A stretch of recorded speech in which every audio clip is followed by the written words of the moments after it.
Okay, welcome back to Fun with Patch Leads. Now, this follows on from the workaround for applying dynamic effects after you've made a recording. Now, the loopback trick can be exploited further to overcome another limitation, which is that you can only insert one dynamic effect type, say a compressor or de-esser, into an input path. You cannot chain them in series within a single input. Now, if we look at a typical external vocal preamp, such as this DP24, you can see it has several effect stages in series. It has a low cut filter or EQ, a compressor, a de-esser, enhancer, and an expander or gate, which can be used as a noise suppressor. And here's a Focusrite voice master. This one has a low cut filter, a noise suppressor, a saturator, a compressor, more EQ, and finally a de-esser. So can we replicate a multi-stage preamp on this machine? Well, yes we can to some degree. We can use a similar trick as before, but this time we're dealing with a live input. So instead of routing track 1 out of send 1, we can route input A out of send 1. Now, as before, we can use the patch cable to loop it back into input B, but because we have two send outputs, what's to stop us routing input B back out of send 2 and connecting it back into input C, say. Then we can do what we like with input C. We can feed it straight through for a live mixer scenario, or we can assign it to a track and record it. Either way, this signal will have passed through 3 input paths in series, and we can insert any dynamic effect into each one. So let's try it for real with a compressor, an exciter, and a noise suppressor. It sounds like the start of a joke. Now, as before, make sure all levels, including send 1 and send 2, are turned down or off. Now, I know my reset template does this, so I'll load it first, then create my new song.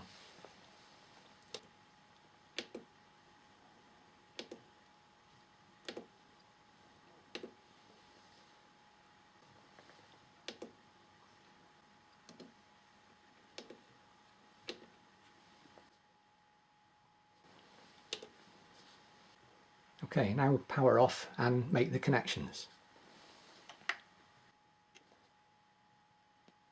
We're going to connect a mic or other signal source to input A, connect a cable from effect send 1 to input B, and connect another cable from effect send 2 to input C, and power on.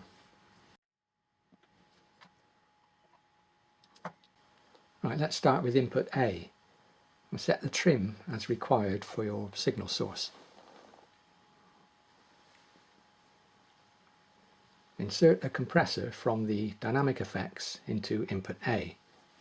Let's go to Dynamics, select source A, confirm, compressor, turn on. Now assign input A to the stereo bus. We're not interested in recording input A, so we go here, select stereo and source A. Confirm. Go to the mixer screen and select source A again, just in case it doesn't appear there, and set send 1 to pre, this one here, and turn up the send 1 and master 1 levels.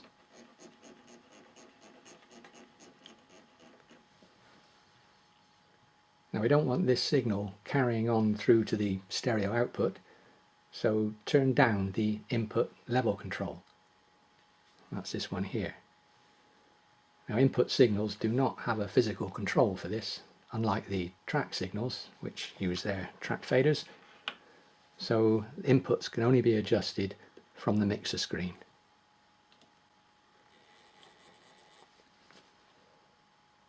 Right, now for input B. Now if you remember from last time, when we're looping back a signal, we set the trim knob to 1 o'clock, which is the unity gain position. So input B, 1 o'clock. And we're going to insert an exciter this time from the dynamic effects into input B. Dynamics, source B, confirm, exciter on. Now assign input B to the stereo bus. Stereo B, confirm. And go to the mixer screen. Select source B, confirm, and set send to pre. It's the second one here. Don't get them mixed up. And we adjust send to level. Turn it up. And master 2 level.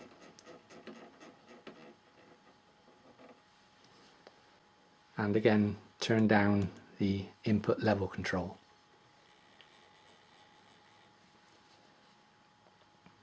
Now for input C.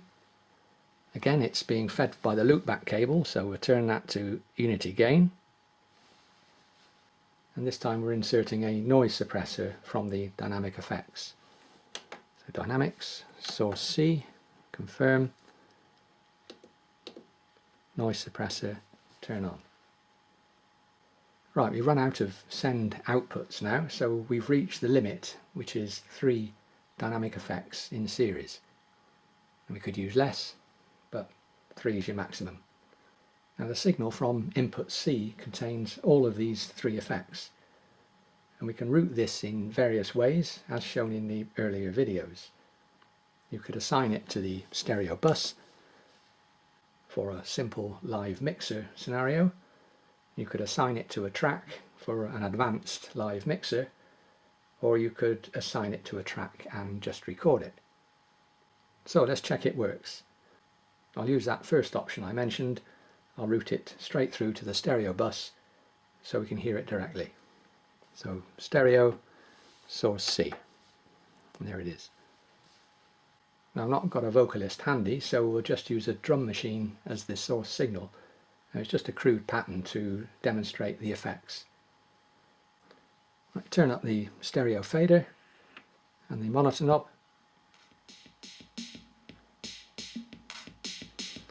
And we're now hearing the signal after passing through the 3 dynamic effects. Now apologies for the poor sound quality with the camcorder mic, but I'm still recovering from a house move and the studio is still in boxes.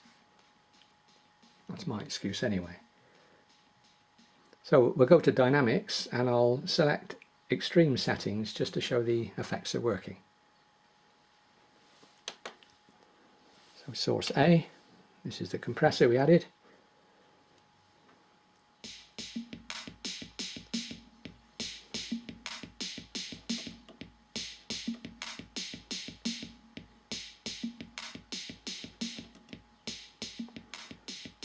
A high ratio, slow attack, small attack, small release. Right, I'll just turn it off and on. That's off. On. Right, I think you can hear that's working. I'll leave it off for now while we do the next one. Input B.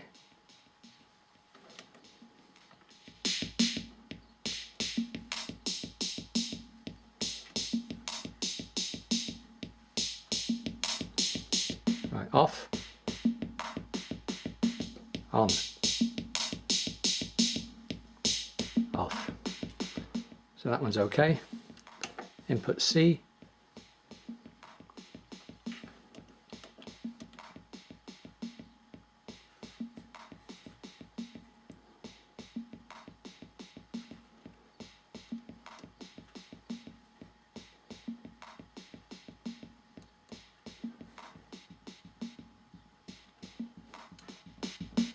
Right, you can hear something there.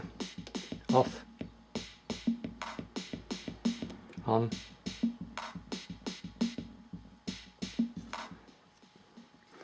Okay, that's about it then for a live channel strip. And don't forget there's a 3-band EQ in each of these 3 input paths, so you can also apply EQ at each of these stages. And it doesn't just have to be live. You can use the technique on existing recorded tracks, in which case the start of the chain needs to be fed by the track send instead of the input send. For example, if you wanted to apply these effects to a pre-recorded track 8, go to the mixer screen. First of all, select source A and turn off the send.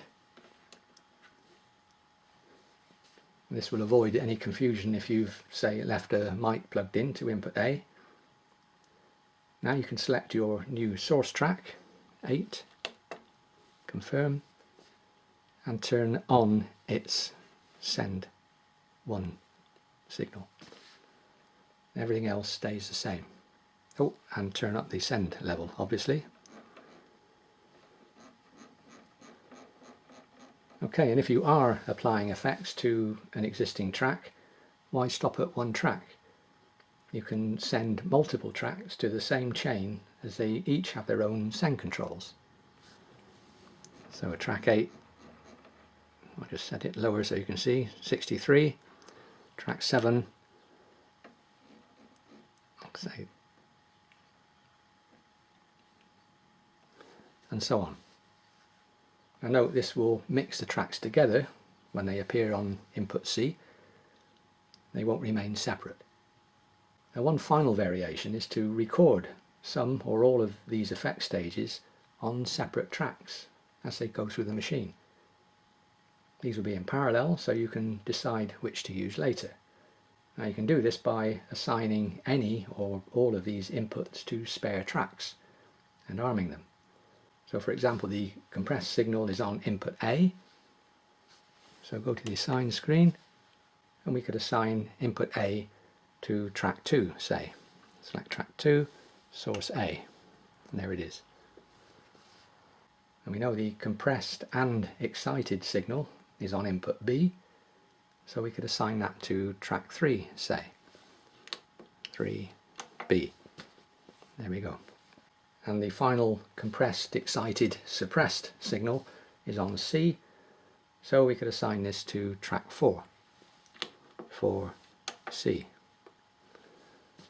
And obviously we need to arm these tracks before recording, but after recording you can then review which track to use in various parts of your song, say. Now just note the caveat from before. Each stage will be delayed 1.3 milliseconds, so there may be audible phasing artifacts if you mix the stages together. There should be no problem using them separately. Now you may be thinking you could use the move paste track edit option to compensate for the delay, but the minimum time resolution for editing is about 3 milliseconds. Okay, well if you've not glazed over, that's really it for now. I hope it was useful, and I hope it showed that if you invest the time to understand the signal paths through the machine, you'll find many more ways of using it, and not be so disappointed just because it can't do X, Y or Z like other systems. Okay, thanks for watching.